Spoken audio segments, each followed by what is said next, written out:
Alright, so today I'm just going to show you the basic breakdown on the Beretta Outlander semi-auto A300 shotgun.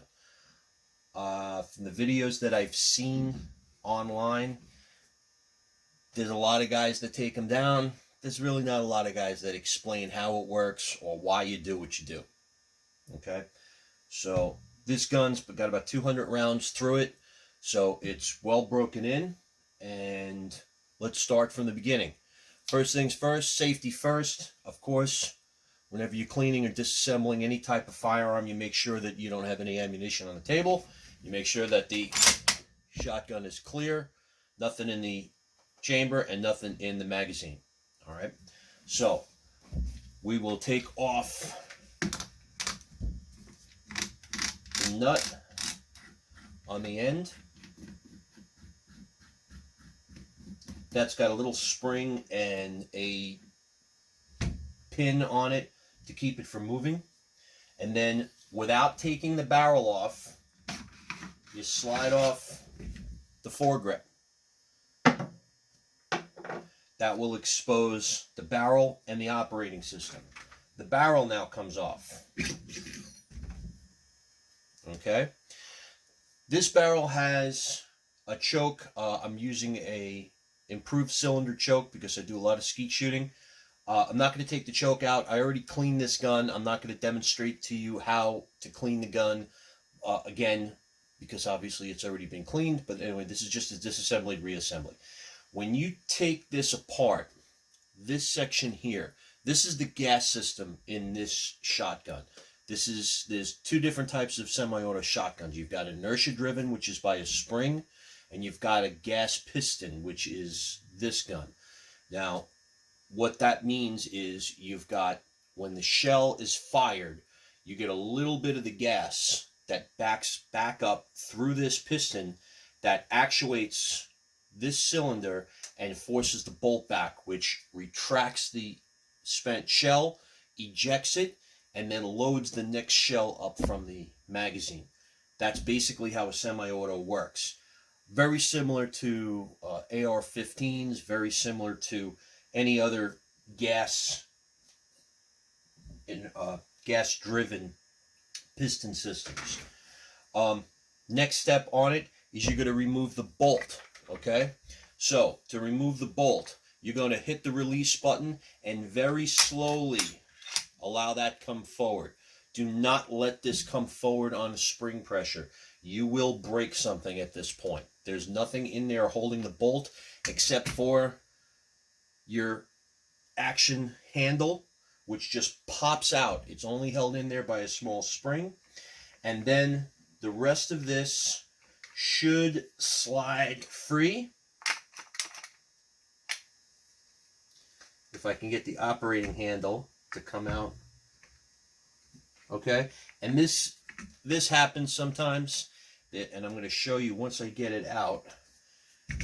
There's a rod on the back of the bolt that rides in a spring, and if that doesn't come loose right away, then what we do is we jump one step and we take the trigger out.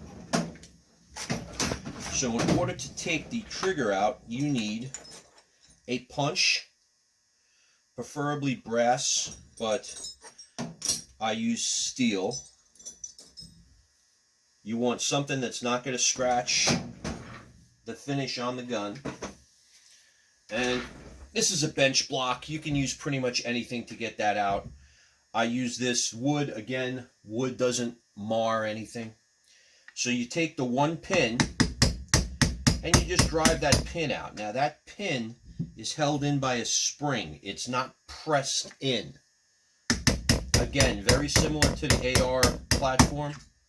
So once that pin is driven all the way out, the trigger assembly will come out. Okay, so there's your pin, and you can see, I don't know if you can see it in the video, there's two marks in that pin. These two marks are the depressions where the spring holds that pin in, because this is made to be taken down. This is not just press fit. So the trigger assembly will come out at the front, and then there's another pin behind it. This pin that's behind it, okay, that sits into a little depression in the back of the action block. So don't try to force it and pull it straight out. You pull it from the front and it comes out. And as it came out, your bolt assembly is now free.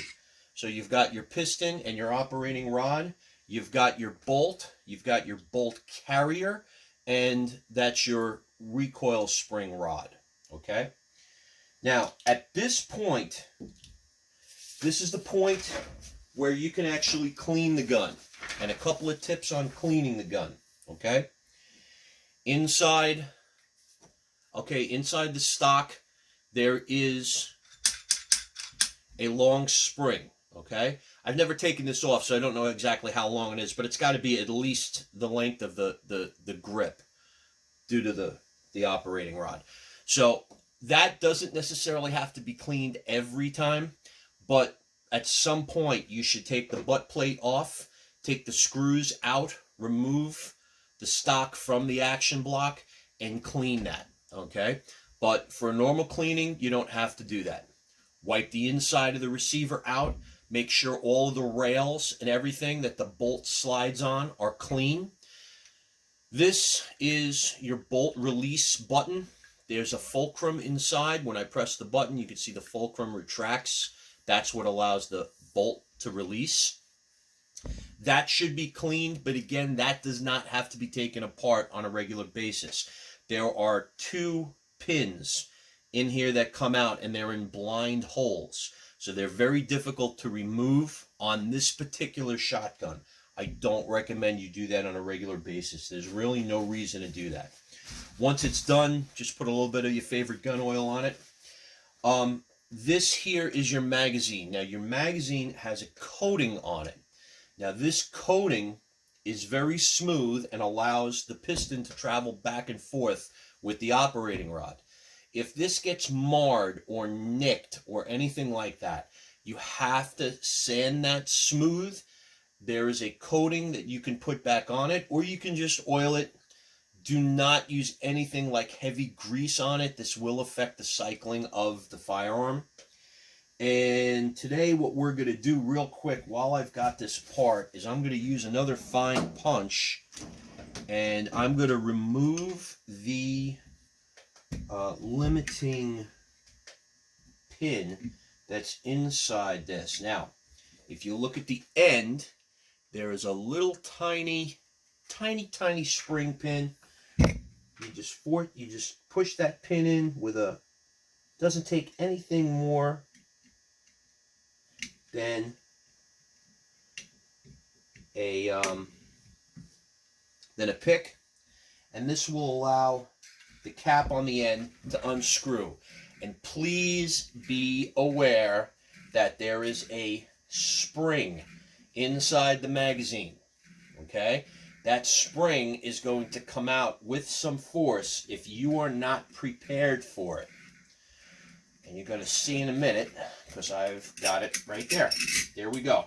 And you see that spring kind of popped out on me there. So there's your magazine spring. Here's your follower. You want to make sure that they're clean also. The inside of the magazine is clean. And here is the limiter plug, which I will take out. Oh, there is a clip on it. So we have to drive that clip out.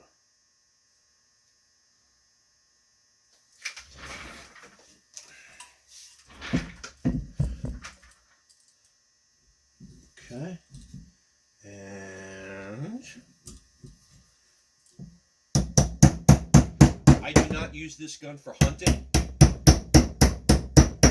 so I am not worried about any type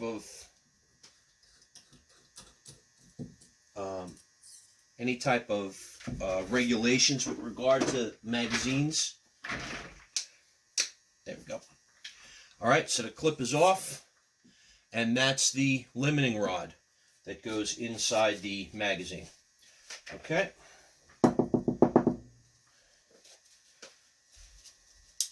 Wipe that out real good. All right. And that is the disassembly of your Beretta A300. Reassembly is the reverse of disassembly. Follower goes in with follower spring. Make sure that that's seated in there correctly. Then you're going to have to work your magic to get that follower spring back down in here. And I don't know if you can see it on the video. I know. Let me move the camera before I do this. There we go. Okay. I'm kind of walking that spring in. Walking it in, walking it in. Don't let that spring go, because that spring will go across the room. It's not very, you see, it's strong enough to push the rest of the shotgun back. And at the same time, you just want to be careful because the spring is a little thin. You don't want to bend it or kink it. And then you have to get that cap back on. And there we go. And that cap goes back on by hand. And the only thing is you're going to have to, at some point, just press on that spring-loaded pin so it doesn't get damaged on the way into the threads. Come on, baby. There you go. And then it will pop. There we go. Clicked and popped into place. So your magazine is now assembled. Okay? Now, we're going to put the bolt. The bolt just sits right on the bolt carrier, and your operating rod hooks into the bolt on that. You see where that hooked in there? Okay? So that hooks in there. So that's got to be smooth with the end of the, that's what it's going to look like when you slide it back into the shotgun. Okay? So you're going to slide this piston and bolt back into the shotgun. Now, here is the tricky part. This operating rod, okay, or recoil rod, has to go into the cavity where your recoil spring is. Okay? And that, the first time I did this, I didn't understand that. And it was a little difficult. So, we get the bolt to slide in. And then, I'm going to see if I can do this and keep that operating rod in place. There we go. Okay, so we slide that back into the action. And then, let me stand up because I'm going to show you this.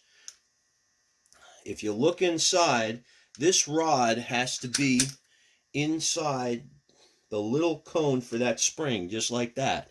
And if that doesn't go in there, the gun will not cycle. Okay? I'm just warning you right now. All right? To check it, just push on the piston. That's got to have some good action on it, just like that. Okay? While you've got this in here, your handle, your bolt handle, goes back in. Please make sure it's in the correct orientation so that you can cock that back. Then your trigger assembly. Okay? Now, when you're cleaning your trigger assembly, all this needs to be is a quick brush. Plastic brush, toothbrush, whatever. You do not need to disassemble this, okay? Put wherever your favorite oil is on all the pivot points and the follower, and everything should be fine. These trigger assemblies do not need, there's no normal maintenance on these trigger assemblies. You line up the hole and you just drive that pin back in.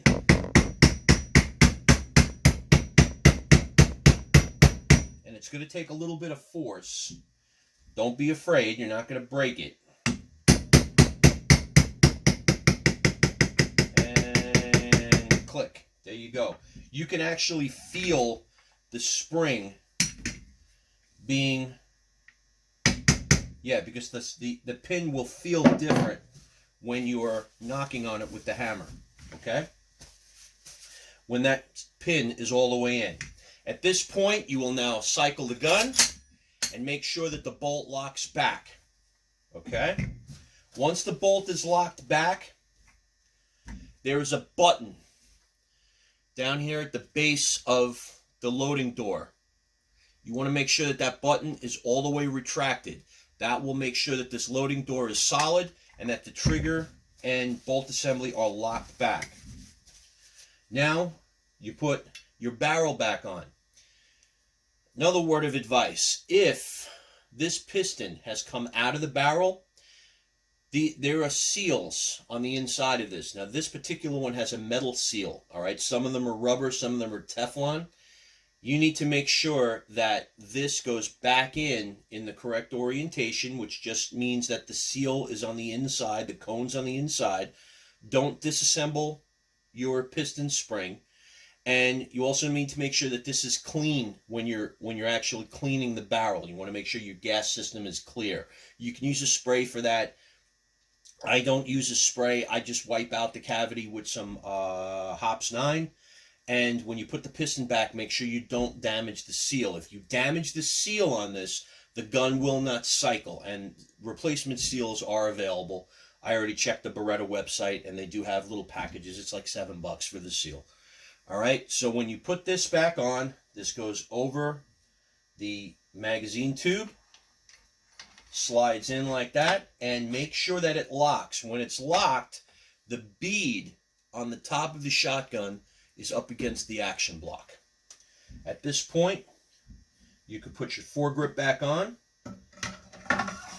slide that back on, and make sure that your foregrip is all the way inside the block, because the piston slides back and forth inside this foregrip, and you want to make sure it's on correctly like that. You see, it's a nice, good mating surface, and you want to make sure that it doesn't interfere.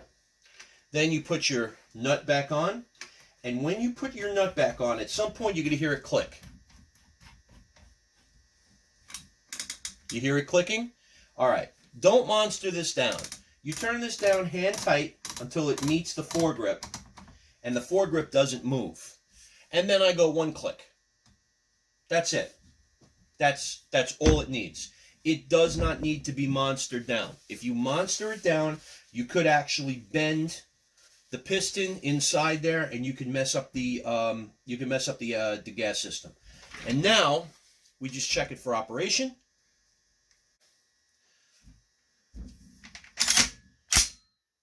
Okay, you can lock it back. You should be able to lock it back. There we go. Okay, and once it's locked back, receiver, you hit that button, she should spring forward. And when you put the safety off, you should hear the click. And that's it. And now she's ready to go.